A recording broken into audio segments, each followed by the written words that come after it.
Thank you, Madam Chair. Let me join our colleagues in thanking you and Senators Vitter and Carper and Barrasso for crafting this bipartisan piece of legislation. There are many issues, as we know, that we debate in the EPW Committee that divide us, but the need to invest in our nation's roads and bridges is something on which we all agree. Over the past few months, we've heard from many witnesses, including Rhode Island's Transportation Director Michael Lewis, that state transportation agencies need a longer-term authorization to give them certainty in managing their considerable project backlogs.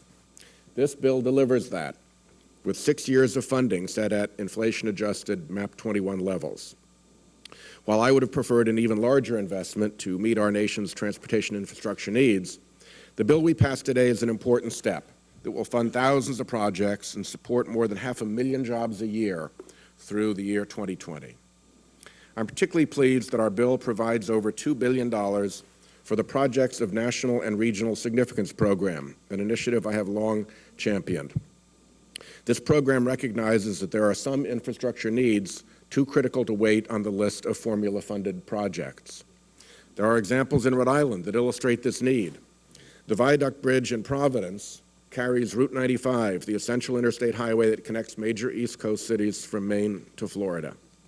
Built in 1964, the Viaduct Bridge has badly deteriorated and has long been slated for replacement.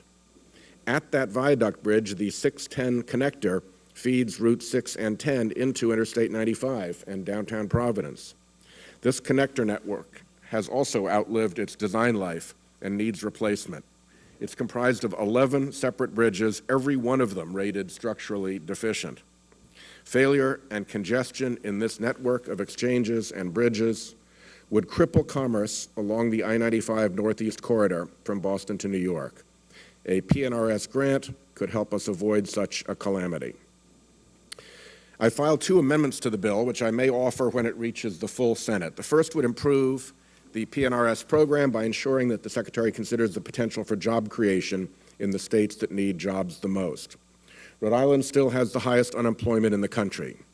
We were a long way from the bailout of Wall Street. We are a long way down the pipeline from the natural gas boom.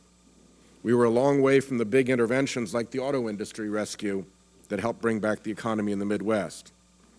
But for us in Rhode Island, where we have some of the oldest roads and bridges in America, infrastructure investments can mean a big boost to our economy. This is really important to my home state. My amendment would also allow cities and towns to apply for funding for smaller projects and ensure that transit projects receive due consideration. The other amendment relates to our infrastructure, which is designed to withstand expected environmental conditions. But previously expected weather and climate patterns are changing, and we're already seeing rising sea levels, floods and erosion, and more powerful storms caused by climate change. The second amendment I was prepared to offer would require state and regional transportation planning documents to analyze the resiliency of our transportation infrastructure, to take climate change effects into consideration, and plan for what we're really going to experience. If we don't get this right, as a scientist on the Florida coast recently told me, a lot of people are going to get hurt, and it's going to cost a lot of money. Madam Chairman, I congratulate you on the passage of this bipartisan bill. I look forward to working with members from both sides to support these funding levels on the floor and in conference with the House. Well done, and thank you.